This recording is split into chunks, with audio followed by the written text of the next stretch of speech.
This is the Nightwolf howling at you, and today we're going to jump into the Turtles of Grayskull Shredder, evil master of ninjutsu action figure. Part of the Masters of the Universe Teenage Mutant Ninja Turtles crossover.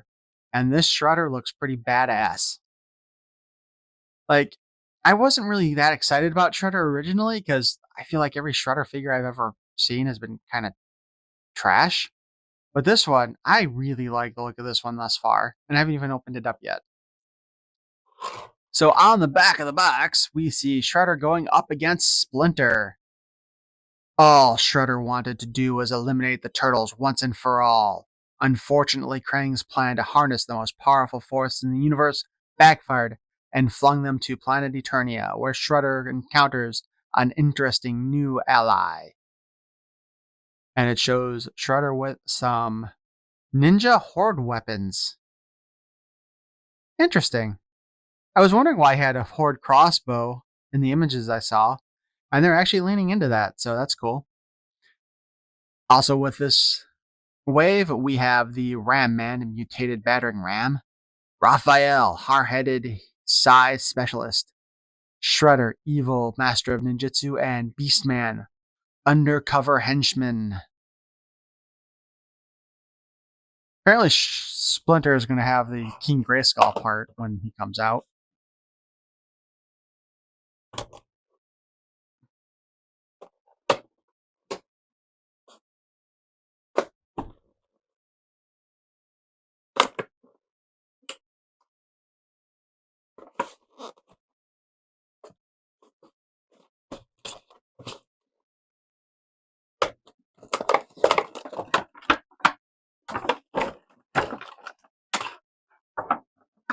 Didn't make it all the way around. Oh, shit.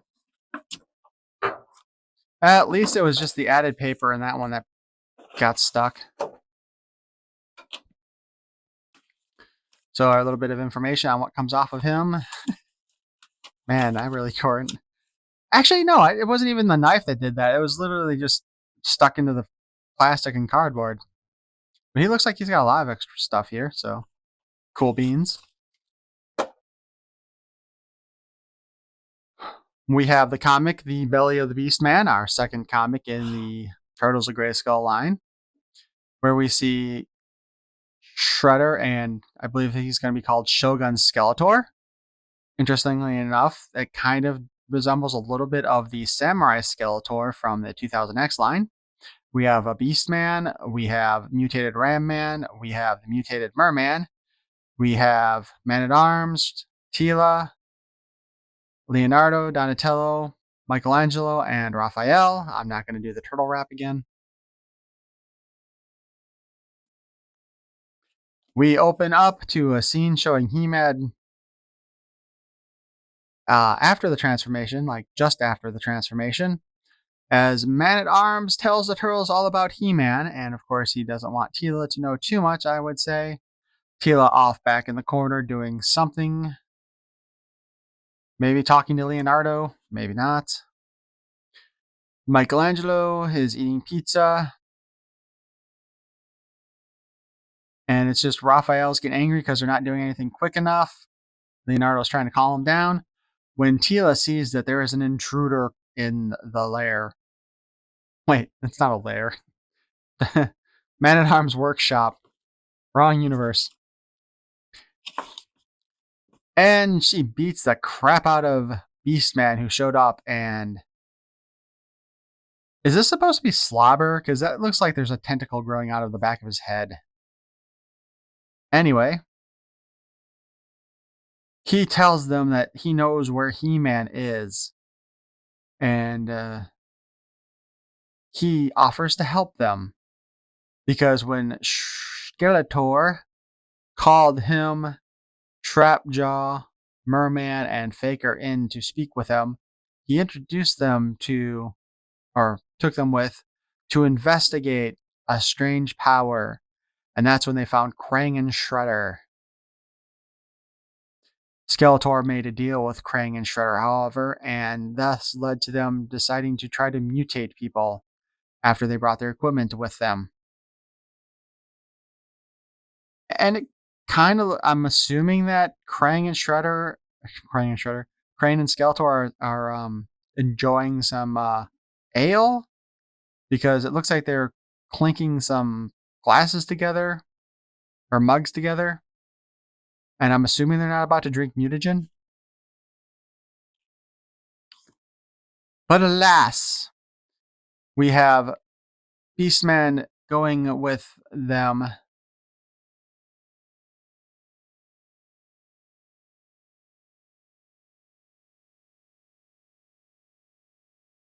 course, we see them in the swamp, and we have Beastman saying how he didn't trust these new people.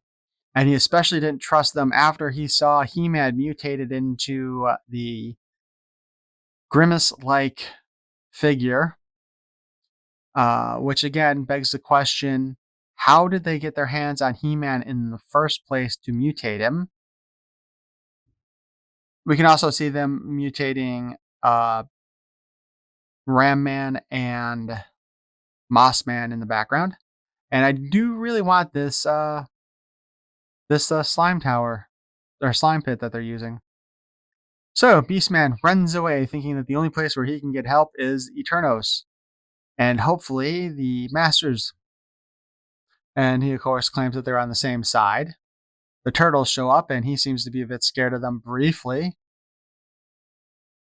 But they agree that, yes, we will use Beastman to lead us to where He-Man and the others are. So they follow Beastman, who they've given samurai armor to for whatever reason. I don't know why they decided that was a good idea, but, whatever. And, of course, we have either Raphael or Michelangelo saying, "This is definitely a trap, right?" And Tila replying, "Definitely."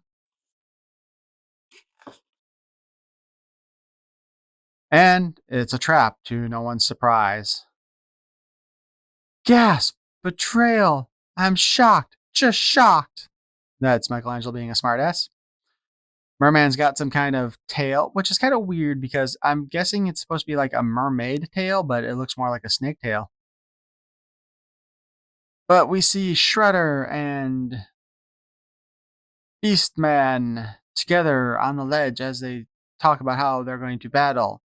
Krang and Skeletor sitting up in the noble seats to watch from a distance, because let's be honest, Shredder, Krang, and Beastman are all, and not Beastman, Skeletor, all would like to stay out of harm's way. But they release He-Man to attack, and it doesn't go well for our turtle friends. With He-Man along with the other mutated heroes and villains, they basically are in the process of getting their asses handed to them. But luckily, the Talon Fighter flies overhead and drops the experiment that Donatello was working on, where he was combining Metalhead and Roboto together into one creature. Metal Bottle. That is such a dumb name. Also, a figure that's probably going to be really hard to put together because the parts come with 2 Target exclusives and 2 Walmart exclusives. Because, it wasn't hard enough already to get the figures. Anyway, Metalbato gives them the opportunity to escape, and they do so. And they meet up together to where we will see them on top of a cliff, which I think they missed an opportunity to have that at the top of Point Dread, to be perfectly honest, unless that is supposed to be Point Dread. But Tila suggests that the place to find the answers. Oh, duh. They had grabbed a sample of mutagen, and Tila suggests taking it to Castle of Grayskull to have it looked at. Which I'm hoping we see a turtleified sorceress. Recently, they showed off some of the other characters for waves 3 and 4 on a sheet.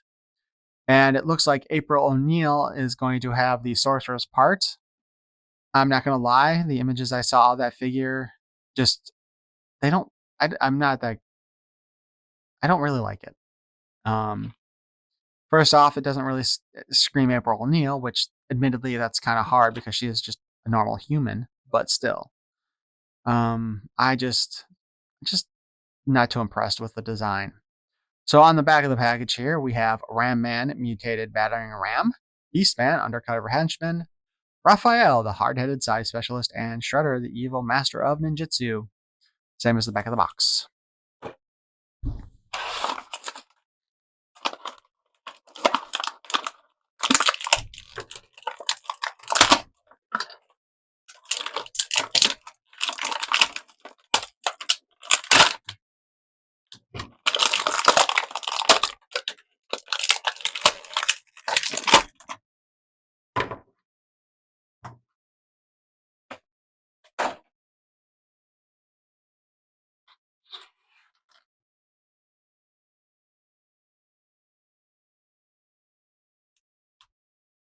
First of all, let's take a good look at old Shredhead here.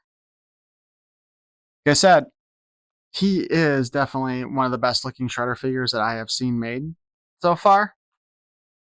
The head sculpt is definitely unique. I like the way it looks. You would definitely know that this is Shredder if you just saw that helmet. But he's got a ton of additional items on him as well. But let's go ahead and take a look at our articulation first. We've got the ball joint in the head, and it's got the loose little bit at the neck, so we can spin all around like a crazy person. Although, he's very empty-headed. Sorry, I can help myself. All right, so arm articulation rotates all around. Not hindered by the armor. Arm goes up and down. This is a bit hindered by his shoulder bit. I don't know if this qualifies as a shoulder pauldron because it's not attached to the shoulder area. It's just attached to him. So it does interfere a bit, but it also is soft enough that it kind of bends when you do that.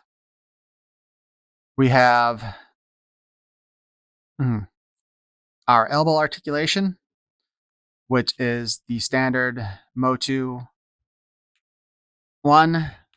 But, I don't know, the armor on Shredder here definitely feels like it's interfering on moving it all the way forward because it's blocking it. The wrist does the 360, and it has the in and out hinge. We do have a spin on the waist. He can kick up, and I just stabbed myself with his spikes. He can kick back. He can kick out to give us those high kicks. And he's got about a 90-degree on his knee. We can pull off the leg armor so that we can spin. Oh my gosh. The knee also spins, by the way. The foot can spin around. It's got the hinge at the boot cut, It's got a hinge at the foot. So you can go up, down, and spin around. And for some reason, like I get it, they're using Hordak's boots for him. I don't know why they gave him Hordak's feet, though. Like, Shredder does not have duck feet. He does not have, like, 3 toes. He is still, last I checked, human. So I'm not sure why they use those feet and just didn't use a standard boot with them. The shin armor is actually just an attachment for friction-wise. It does not have the little, like, belted bits that we usually see, and it actually works pretty well, though. Because once you get it on, it does fit on the boot part and moves with the knee. So that's actually a pretty well-designed bit there. The shoulder and forearm armor does have the straps that are just a solid piece. One for each shoulder and wrist forearm area.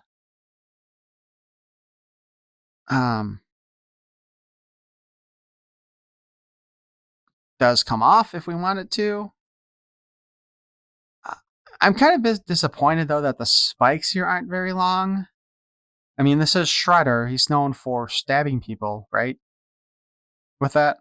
So that's kind of too bad. That definitely should have been longer. It is a pain in the butt to get that back on there. And it does look like he does have a new wrist piece, by the way, or a new forearm, because that's definitely a larger band than what I've seen on other figures. His harness does come off like so. Probably should have popped his head off. So the harness is in two pieces, which is kind of interesting too, because the cape is done in a rubbery blue material. The harness itself is a rubbery purple material painted with the Foot Clan logo on the front, but also stylized to look much like Skeletor's harness.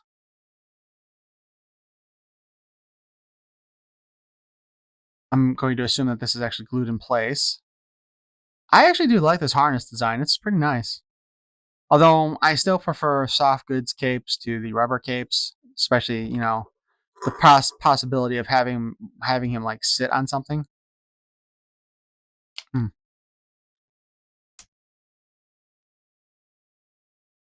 Those freaking spikes on the legs, man, they keep stabbing me.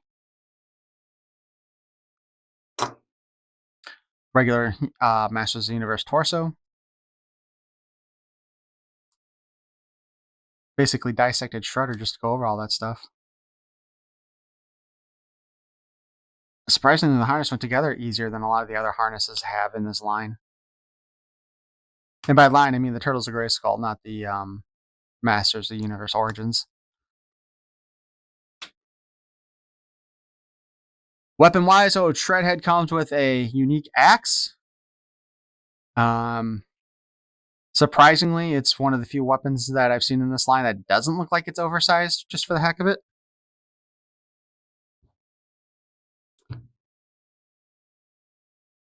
I'm actually kind of curious as to how the other weapon's going to work. He comes with a Horde crossbow, which I know this is like the quote play feature of the Horde crossbow, right? You just kind of snap it like that, and I've never understood the point of that. I've seen the ones from the 80s. I don't know why they bothered with this. Like, was this fun as a kid, just doing this? Like, is there even enough force to do anything to a figure? Okay, apparently there is enough force to knock the figure off their feet. Anyway, we can attach this to his hand like so. You just got to work it around the arm armor. And he's got his own little Horde crossbow.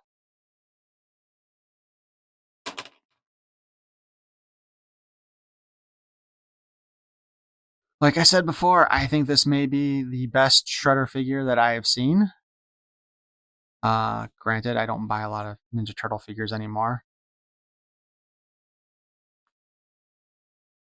Definitely better than the original Shredder toy that came out with the Ninja Turtles back in the late 80s, early 90s. And that has been reissued a couple times in the past. I would definitely say, hell, if you just want to buy this one for your turtle collection, go for it. The only thing that I really don't like about it is that he's using Hordak feet. Like, I don't mind him using Hordak's shins, but I don't see any reason why they couldn't have just put regular feet on him.